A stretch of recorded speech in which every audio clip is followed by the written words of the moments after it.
From Southern California, this is The Circle of Insight, a show about everything in psychology.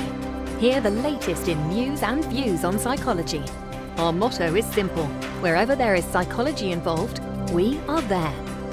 And now, here's your host of The Circle of Insight, Carlos Vasquez. From wherever you are around the world, welcome and thank you for joining us. Today we're going to be exploring the Buddha in Babylon and some of Buddhism's principles with Harvey Kraft. Harvey Kraft is an American author and has been a student of Buddhism for 45 years. He is a spiritual archaeologist adept at interpreting ancient mythic language. The book, Buddha from Babylon, right here, highly recommended, a great read, was also won the USA Best Book Award for Nonfiction History and Eastern Religions. 2 categories, doesn't happen often. So let's welcome to the circle Harvey Kraft. Hi, Mr. Kraft. Hi, Carlos. Thanks for inviting me. Thank you for coming on. So it's a great book, Buddha from Babylon. Here you go again, Harvey Kraft. So what motivated you to write about the Buddha from Babylon? Well, I think I'm an American, first of all, so I come from a Western civilization, but at a young age I was introduced to Buddhism, and in the process I found that it was a rather mysterious issue as to who the Buddha was and where did he come from. It was always shrouded in legend. And so over the years, I would occasionally try to find out more and more, and eventually, about 15 years ago, I embarked on a serious research effort, and I found new evidence that tells a completely different story from the legendary story of the Buddha, and that's what my book, The Buddha from Babylon, is all about. And the subtitle is The Lost History and Cosmic Vision of Siddhartha Gautama. Siddhartha Gautama is the name of the person who did become the Buddha. That's a great book, and you have a lot of information in there. So can you give me a couple bullet points of some of the things that you found the most striking in the book that you said, wow, I can't believe that? Well, I think first of all, most people's impression of the Buddha is as an icon. They see a picture or they get some kind of a quote that is full of wisdom, but they know very little about his lifetime itself. And he lived, to be about 80 years of age, and in the process, it's a very, very exciting story of his life, where basically this was the most brilliant and educated man of his time. And in order to really get that information across, the research now shows that he had come from the Indus Valley region, where today would be Afghanistan or Baluchistan, that particular area, and in the course of time traveled to Babylon, where he joined the Magi order in Babylon, and then because of a coup and a purge in Babylon, he had to run back to the Indus and into the forest, and that's where Buddhism begins. So it begins at the point where he's already become a world leader, and now this world leader is enmeshed with the more of what we know as the Indian or Indic religions of Brahmanism and Vedism and Jainism. And so his message is really an interfaith message. He is the epitome of the bridge between East and West. And my goal in this book is to show not just what Buddhism is about, but that all the religions of the world today really come from a common source of influence, and they all share certain views with one another. And so Buddhism is not, as the legend said, created in isolation, but is actually very much a part of the effort 2,500 years ago by the Magi to bring together all the most brilliant people across many, many faiths of that time in order to discover what is the truth of the reality of all existence. That's a fantastic explanation. I hadn't even heard about that in regards to the Buddha. Very different. So yes, it is. Now, in the book, you mentioned something about the way the Persian emperor died. Is there some kind of doubt here? Are there different theories? Yes, according to historical documents, at that time, while Siddhartha Gautama was in Babylon, the Persians had taken over. And the Persian emperor most known is Cyrus the Great, because many of the Jews had been exiled to Babylon prior to that, and Cyrus pretty much told them they could go home. Cyrus died in a battle, and his son became the emperor. His son Kambugia then invaded Egypt and declared himself the pharaoh. At that time, while Kambugia was in Egypt, the Magi in Babylon vacated the throne and said, if you don't come back for our ceremony, which we do every year with the king, then we're going to make sure that somebody else takes care of being the king until you get back. And that regent king was Siddhartha Gautama. Once Kambugia hears that, he starts heading back from Egypt, but he never makes it back. And historians don't quite know what happened. Was he assassinated? Or, as the next Persian emperor said, he died of natural causes? Or, as one story is told, that he accidentally fell on his sword. So the book explores what are the possibilities and what really happened in that situation.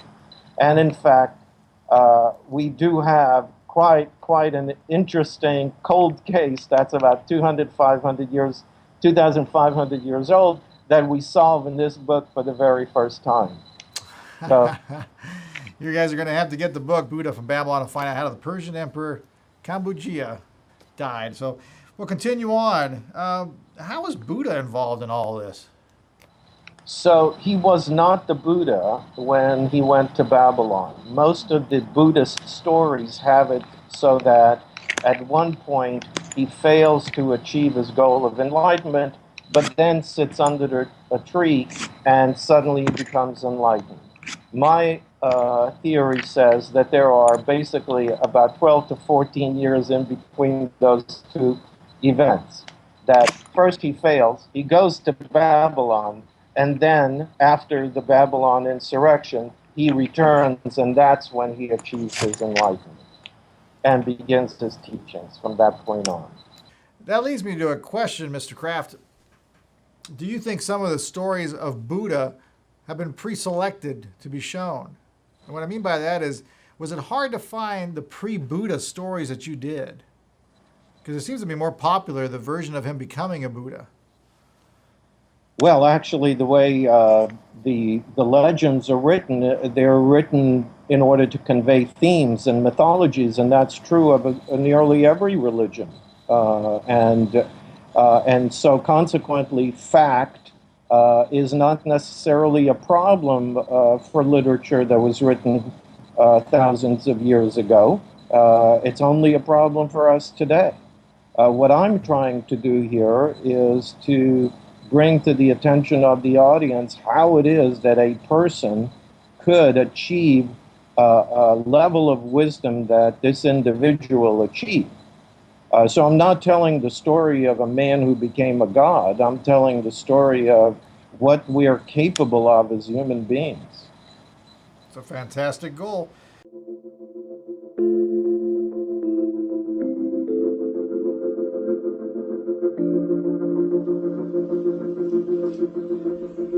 Hi, welcome to Adelante. This is Adelante Recovery, and my name is Yvette Kuglin, and I'm part of the staff. Adelante Recovery Center has helped people in dual diagnosis for 5 years. We accept most PPO insurances and provide luxury accommodations and 24-hour support. To speak with an admissions counselor, call 1-888-242-4450. A lot of time we don't even know what's wrong with us, and sometimes we need to get away to figure that out. So if you want to go for a little retreat out in Corona Del Mar, which is a confidential location, we're here to help. So we're only a phone call away. Thank you. So we're going to go ahead and move from there towards Buddhism. I want to tackle some of these difficult theological questions. We've had imams on the show and rabbis and pastors from different types of denominations in Christianity. And I know you and I had a conversation a while back ago talking about some of these theological questions, if I can even say it. People always wonder about certain things, such as what's going to happen to me after I die. Is there a heaven or a hell? This one seems to be evolving generation to generation. But I personally don't even know very much about what Buddhism believes in some of these topics. And I thought this would be a very interesting way to do the second half of the show. So let's start off. What does happen to us when we die according to Buddhism? Well, let me take one little step back before I answer what Buddhism believes, because my book basically takes the issues of afterlife and soul and all of these major theological questions that we ask from the beginning of civilization, from the time of the Egyptians and the Sumerians and the Babylonians and so on, how everybody looked at these questions. And so by the time we get to the Buddha, who lived about 500 BC, about 500 years before Jesus Christ, there is a kind of a nexus point in terms of all of these ideas. Many of them had been flushed out by various seers over time, and so the Buddha is basically very well aware of all of the afterlife and all of the God issues in regards to various religions, both East and West. And so what he is doing is he is actually providing a kind of a hybrid between philosopher and a cosmic visionary person. And in the process, he is saying there is no such thing as an afterlife. There is no such thing as a soul, as an independent entity that occupies your body for a period of time while you're alive and then leaves and goes somewhere to this afterlife place. And so what he's proposing instead of soul, he's proposing karma. And instead of afterlife, the notion that in the present moment we experience all of these issues that we then project into the afterlife. So in many cases, these might be psychological, emotional conditions that we are engrossed in. So even heaven and hell, which are the two opposites that are provided by earlier religions as well as adapted by later ones, he's basically saying that these are conditions of who we are and how we function in the world right now. Interesting. Now, you remember we talked a little bit, and you said there were 33 hells? Right. So part of that mythology, right, of ancient times, look at it like, what's the most popular stories today? We've got horror films and sci-fi films with all kinds of creatures that are scary, and we love to be scared. So ancient literary writers had the same kind of thing for the audience. So they wrote like 33 kind of hells because those were very popular stories. But what they did was they actually were describing different ways in which people suffered, not only in terms of going to another place and another time, as the stories would tell you, but that these were all reflective of experiences that people had in the present moment, whether it be violence or intoxication or murder or all of the worst things that human beings are capable of were tied to this notion of hells. In Indian mythology, they're called Naraka, and that's where they have all these different kinds of hells. And so the Buddha already was adapting what the Vedic teachings were saying, and he was bringing to it a whole other level of insight in regards to how human beings suffer and how human beings live in a condition that it can always change, because one thing about this idea of karma is that it could go from being accountable, in other words, let's say I'm in some terrible condition right now, but because I'm accountable and I have something to do with creating that condition, At the same time, I am empowered to change it in the present moment.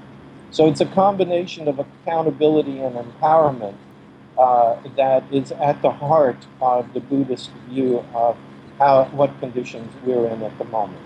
And in Buddhism, there's not really one transcendent being we call upon, correct? We don't have like this supernatural agent or father figure. Right. Ultimately, though, there is in the scriptures in Buddhism, there is a rejection of the gods of the time, which were elemental and celestial gods. By basically, the Buddha said they're just as mortal as mortals, but they're around longer. And by that, he's talking about the sun and the moon and the stars being the celestial bodies, and that they have a lifespan as well. And the elements in nature having a lifespan. But what he's saying is that there is no such thing as absolute, and there's no such thing as immortality. What there is everlasting change. And so what is it that's changing forever? And that is the issue that he comes to as what we call the source today. Many people refer to God as the source. Or in Buddhism, the perfectly endowed reality, which is introduced as an emptiness or a portal that is inherent in all beings and in all life. And that particular portal contains the enlightenment, or contains what the Buddha calls the Buddha land. And so, in other words, he's saying that essentially the omnipresence of God is within everything and everyone. Interesting. So there's not really a belief of an intervening God. It is not an intervening God, because we are accountable and responsible for ourselves, because we are evolving. And we are evolving beings, and our ultimate goal for evolution, and we are right now in this process of needing to achieve higher evolution, a higher evolutionary state in order to deal with all the problems that we have in the world, in terms of not just survival, but just creating a harmonious world that is harmonious with the cosmic frequency. So while there isn't a God per se, there is a universe with a purpose, and there is a internal omnipresence of that God, or in Buddhism, the Buddha. So you can exchange the word Buddha for God, and it would work basically the same way. But the Buddha isn't there to rescue us. The Buddha is there to give us the tools that we need in order to rescue ourselves. One more question. We have a couple minutes left. We have to bring you back, Mr. Kraft. There's no doubt about that. I want to continue the exploration of Buddhism. But before we go, the last question is, what does Buddhism say about bad things that happen to good people? Well, the bad things that happen to good people are just as transient as the good things. We people tend to put labels like good and bad on something, but when we feel pain, we consider that bad, and when the pain goes away, we consider that good. So, and sometimes the bad things that happen to us teach us things that are ultimately help us grow and be better. What we really don't like is death, because we can't see past it. But there again, the aspect that Buddhism brings about is that the death is in itself a kind of a veil we cannot see beyond, but that life itself is something that is renewed. But it doesn't mean that we're renewed as the same person. In other words, we're not like me today and then me continues past it.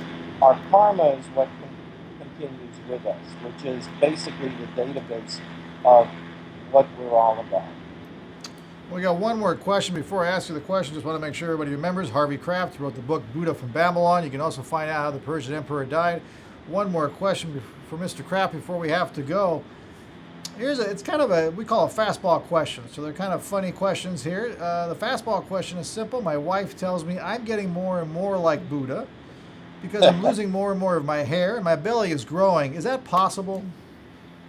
I think it's entirely possible that you're a Buddha, but you don't know it. Thank you so much, Mr. Kraft, again for being on our show.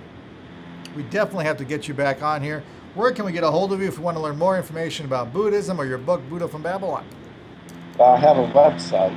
That website's name is buddhafrombabylon.com. You can also find my book on Amazon or Barnes & Noble online, and you can contact me through the website. There is a contact form. Excellent. Thank you again, Mr. Kraft. Thank you, everyone, for joining us. Remember, our motto is simple. Wherever there's psychology involved, even in Buddhism, we're there. See you next time, everyone. And now we have a special feature at the end of our shows, a singer or talent of the month. This month in March, we have Rebecca Jade. And on this show, listen to Good Intentions from Rebecca Jade. With a hand out for some spare change, but there ain't no change far as I can see, and it all plays out so tragic, so much tragedy.